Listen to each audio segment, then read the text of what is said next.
Baik, kembali lagi di seri video belajar Photoshop.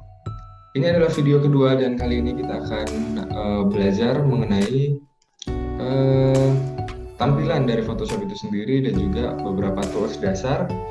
Yang pertama kita akan eh, belajar tentang tampilan yang ada di sini tuh apa aja sih. Yang pertama di sini adalah menu bar. Teman-teman yang eh, sering pakai Microsoft Word, Excel dan lain sebagainya, ini mirip-mirip lah seperti yang file, kemudian format dan lain sebagainya itu. Kemudian di sini ada property bar, di sini adalah tools bar. Ini adalah tools-tools yang bisa kita gunakan dalam mengedit grafis nantinya. Kemudian di sini ada beberapa jendela lain yang bisa kita temukan juga di window. Jadi di sini ada character yang di checklist di sini, itu ada di sini Windowsnya. Kemudian layers itu di sini yang panjang ini. Kemudian navigator ada di sini gunanya untuk zoom in dan zoom out kalau untuk saya, dan lain sebagainya ya. Di sini settingan seperti ini yang biasa saya gunakan dalam mengedit gambar ataupun grafis di Photoshop. Oh iya teman-teman, sebagai info Photoshop yang saya gunakan adalah Adobe Photoshop CC ya. Jadi Adobe itu ada Adobe CS, kemudian CS1, CS2, CS3, CS4, CS5, CS6, dan kemudian CC, dan mungkin ada beberapa seri lagi di atasnya. Jadi yang saya gunakan adalah Adobe Photoshop CC, dan teman-teman mungkin akan menemukan sedikit perbedaan jika seri yang digunakan itu berbeda. Dan ini tampilannya sudah saya setting sedemikian rupa supaya saya nyaman dengan settingan saya sendiri. Dan semakin beda, semakin jauh perbedaan seri antara punya saya dan punya teman-teman semua, maka tampilannya juga akan beda ya teman-teman. Jadi silahkan disesuaikan aja. Dan mungkin kok tampilannya beda gitu seperti yang ada di device teman-teman semua, itu karena saya mau melakukan setting sendiri di sini ya. Mungkin bisa kita lihat untuk jendela-jendela yang ada di sini itu seperti yang sudah saya sebutkan ada di window. Nah, di sini bisa kita munculkan juga mungkin ada color ya. Karena saya tidak biasa pakai color, maka saya bisa close atau close tab group di sini, atau minimize untuk mengecilkan.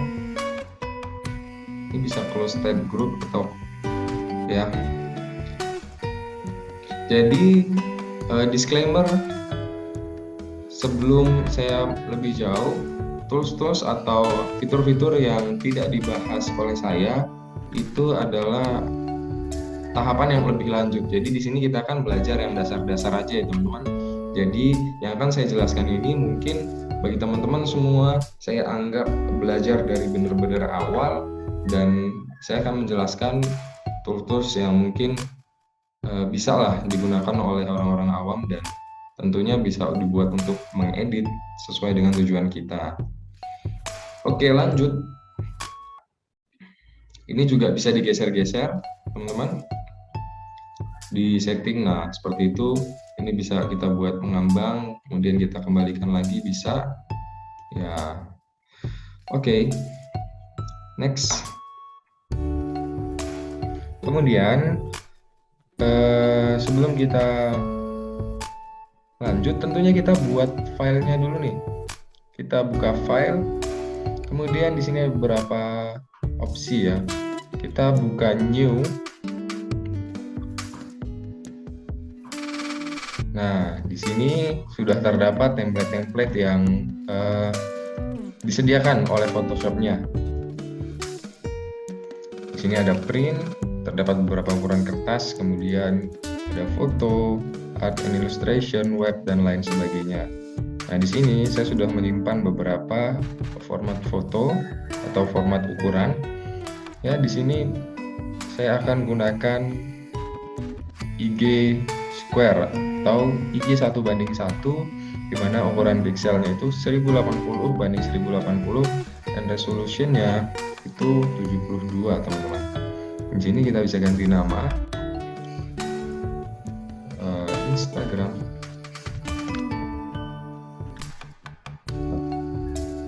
ini nggak bisa ya, Instagram satu aja. Kemudian di sini orientationnya karena ini 1:1 jadi tidak bisa diubah. Tapi jika kita ini berbeda antara width dengan height-nya atau lebar dengan panjangnya, itu bisa kita ubah orientasinya di portrait dan ini juga landscape. Kemudian resolusinya yang terbaik dan paling optimal untuk keperluan sosial media itu 72 teman-teman. Kemudian di sini ada pixel per inch ya atau pixel per centimeter. Biasanya kita gunakan pixel per inch. Kemudian nah, di sini ada color mode, teman-teman. Color mode ini gunanya untuk menentukan jenis warna apa yang akan kita gunakan. Nah, di sini kita akan gunakan RGB. Ya, ini sangat sesuai jika kita menggunakan RGB untuk keperluan sosial media. Nah, untuk keperluan desain yang akan dicetak seperti banner, kemudian poster yang akan di print dan lain sebagainya, itu kita gunakan CMYK atau CMYK lah ya. Kemudian di sini backgroundnya bisa kita pilih, bisa putih, hitam, atau custom juga bisa teman-teman. Dan sisanya sesuaikan saja. Oke, jadi kita pakai IG yang 1:1.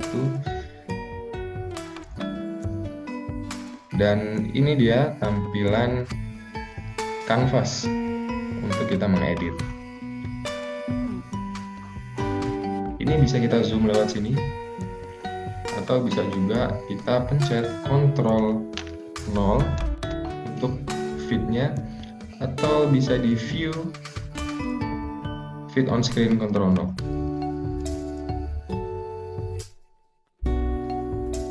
Oke, selanjutnya barangkali teman-teman di sini mau membuka file yang sudah pernah diedit, bisa klik open seperti biasa atau klik open recent.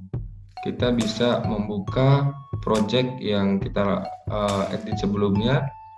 Silahkan tinggal dipilih aja. Nah, di sini kita sudah buka ya. Atau kita klik open project yang sudah pernah kita edit sebelumnya. Jadi formatnya adalah PSD ya teman-teman. PSD ini adalah format yang bisa kita gunakan atau format yang akan dikeluarkan secara otomatis oleh Photoshop. Nah, selanjutnya teman-teman dalam editing Photoshop ini, salah satu yang harus teman-teman pelajari dan perhatikan adalah di sini ada jendela layers. Jadi layers ini atau bahasa Indonesianya itu lapisan. Di sini ada beberapa layer teman-teman. Bagi yang belum tahu, jadi layer ini merupakan susunan ya. Susunan. Jadi semakin atas posisinya, posisi di sininya akan semakin menimpa atau paling depan. Di sini layer yang hijau itu ada di paling bawah. Jadi dia akan berada di belakang kotak warna biru maupun merah. Nah, di sini karena merah paling atas, dia akan berada di atas semuanya, dan biru ini berada di tengah-tengah. Jadi gitu teman-teman untuk layer.